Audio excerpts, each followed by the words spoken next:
So welcome back then for our last match this evening. Another heavyweight match. Alex Stewart against Paul Poirier. And there's Poirier. And a really strange story about Poirier, you know. Before his 18th birthday, he racked up 20 wins on the spin. And then inexplicably retired.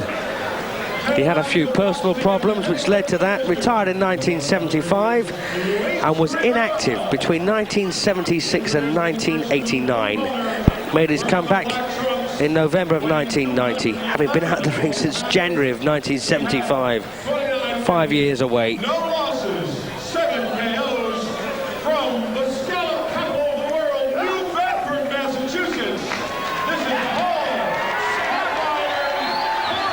Poirier. So Paul Poirier then from New Bedford, Massachusetts, 29-0 with 7 stoppage wins.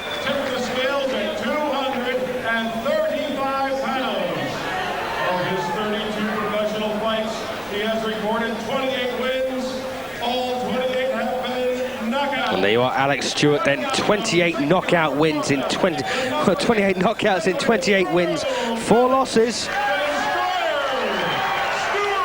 And on a night of heavyweights, this is a man who one day hoped, of course, to have been heavyweight champion, but I think his days are over now in that department. Pro since September of 1986. Alex Stewart, height advantage over Paul Poirier. 6'3", Poirier's about 6 feet. Poirier at 211, giving away 24 So, pounds. 10 rounds of action in front of us. Alex Stewart, Alex the Destroyer. Stewart, born in London, ranked number 8 by the WBC. And now Stewart lives in Safety Harbor, Florida. So the unbeaten Paul Poirier didn't really fight anyone of any note, I must admit. Well, my memory doesn't go back way back to 1973 as far as nondescript heavyweights are concerned. But last time out in May of this year, he beat Juan Quintana over 10 rounds. This by far Poirier's stiffest test to date. And Stewart really has been built up by Madison Square Garden, one of the house fighters. And he's fought his fair share of bums, as well as very decent fighters, of course. He's fought the likes of Conroy Nelson and that awful Jack Johnson. Walking punch bag Jamie Howe, but in amongst those names, the likes of Evander Holyfield, Mike Tyson and Michael Moorer. So Stewart, no mug. And at one point, could have become the first British-born heavyweight champion, say born in London, but lost a cracker in 8 rounds to Evander Holyfield, the current undisputed champion. Gave Holyfield all sorts of problems.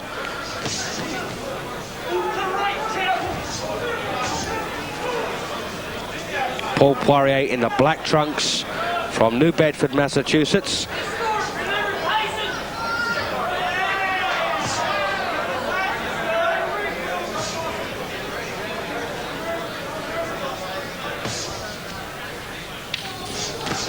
Ooh. Uppercut left hook from Poirier.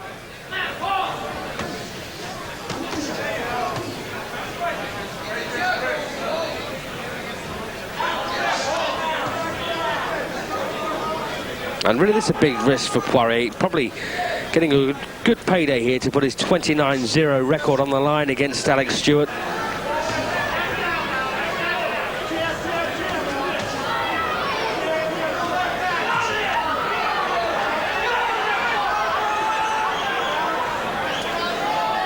Well, Poirier doesn't look too concerned here. He's doing okay in this first round, probably not winning it, but certainly acquitted himself quite well against a rated opponent. Well, the bell ends the first, and I think Stewart has finished that one on top. A little bit of history about Alex Stewart. Right at the end, you understand? Okay, you got that? to say of his 4 losses. He's just trying to steal in the end, you understand? Evander Holyfield, Michael Moorer, and Tyson had only lost to Buster Douglas when he beat Stewart, and Foreman had only lost to Holyfield in his comeback when Stewart tattooed him throughout the second half of their 10-round fight. He's trying to just corner you understand? Use your speed on this guy. Relax. Slap it out there. You got that? And of course, Poirier looking to use Stewart as a stepping stone to the big money. And he's the New England heavyweight champion. That's all right. Wipe that down. Okay, right. All right, that's good. And Poirier's comeback, like Larry Holmes, was inspired by George Foreman. And he's a longshore man, Poirier, at the New Bedford Fishing Harbour, and also a janitor at the Bedford High School. So a rather busy man. Just wonder how much time he's had to prepare for this, the match of his life. It's one he desperately needs to win, or wants to win anyway. But Stewart looks like he's in a different class. Very seasoned campaigner. Been in with the best. Holyfield, Tyson and Moorer, well, you can't get much better than that, can you? World champions with different organisations. Of course, Holyfield undisputed, as was Tyson. Michael Moorer, the only man who holds a fraction of that championship, the WBO version.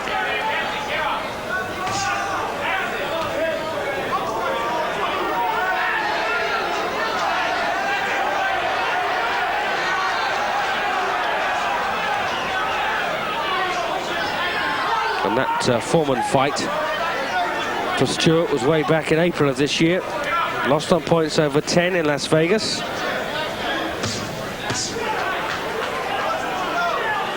I think he was the second man to take Foreman the distance in Foreman's comeback. The first, of course, being Everett Bigfoot Martin. And now there's blood coming from the nose of Paul Poirier.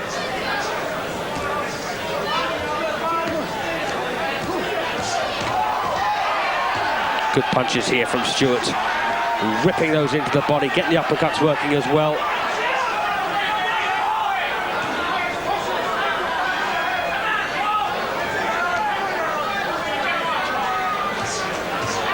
Well, a left hook there, right hand from Poirier.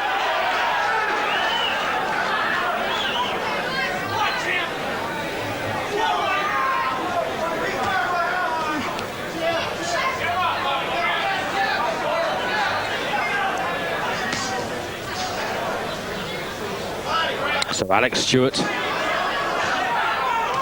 in the blue and yellow trunks, rated number 8 by the WBC, letting those punches go now against Paul Poirier. Unbeaten in 29 fights. It's number 30 for Poirier. Looks like it's going to be his first loss. Oops, and he's gone down there, almost through the ropes. Almost out of the ring, in fact. And this is round 2, inside the last 30 seconds. So a good spell of action for Alex Stewart there.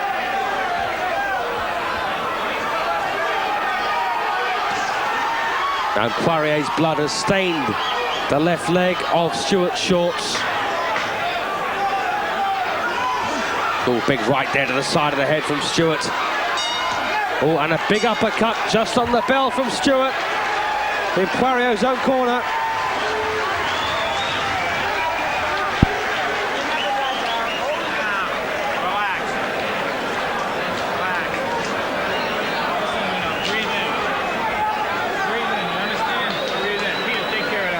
Well, there's a nick on the left eye of Poirier, as well as blood around the nose. And probably the mouth as well after that one. Very hurtful punch, the uppercut, especially if it catches on the end of your nose. Oh. And there's a swelling also, by the look of things, on the left-hand side of the face of Poirier.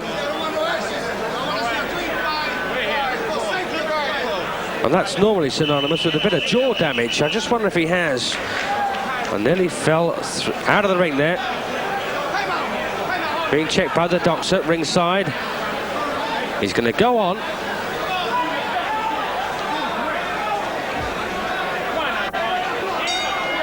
Just spat a few teeth out there. Paul Poirier, round 3 of a scheduled 10. And this does not look likely to go the full route. Alex Stewart, too strong, too big, too seasoned. And basically just too damn good for Paul Poirier.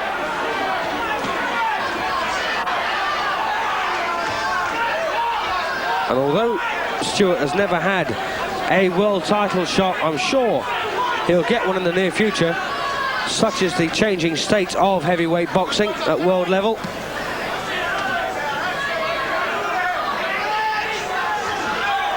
Oh, cracking right there from Stewart. Poirier on the floor. Tremendous punch. Well, he's up. And he's, well, they've quit the corner and very wisely pulled their man out in the 3rd round. So an excellent win for Alex Stewart. Gets him back on the road. And that can erase the memory of that points loss to George Foreman. Back in the win column. Well, a good effort there from Paul Poirier, but unfortunately it wasn't to be his night. First loss in 30 fights. What a cracking record. Stewart now moves to 29 wins, 4 losses in 33 outings. And he might just find himself in with a crack at the world title. Holyfield, of course, has beaten him once before. There's that right again. And Holyfield might just fancy taking on Stewart with the World Championship at stake. But then again, maybe he won't. Look at this, good shot. Bang.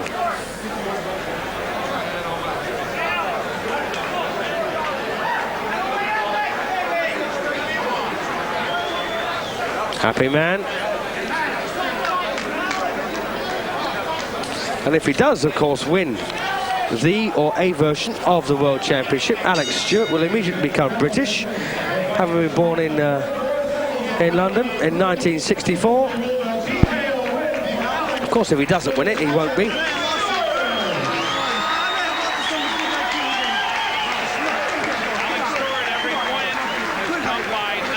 So a very good win there, and Alex Stewart retains his record of winning every fight inside the distance. And I'm sure Paul Poirier learned an awful lot from that. Rather than fighting bums, he's gone on to fight someone of a decent caliber, of course a very decent caliber, in the shape of Alex Stewart. Watch his final right hand once again, and he's now realised what heavyweight boxing is all about. And that was a very hurtful punch. You could see the look on his face as he fell. Eurosport.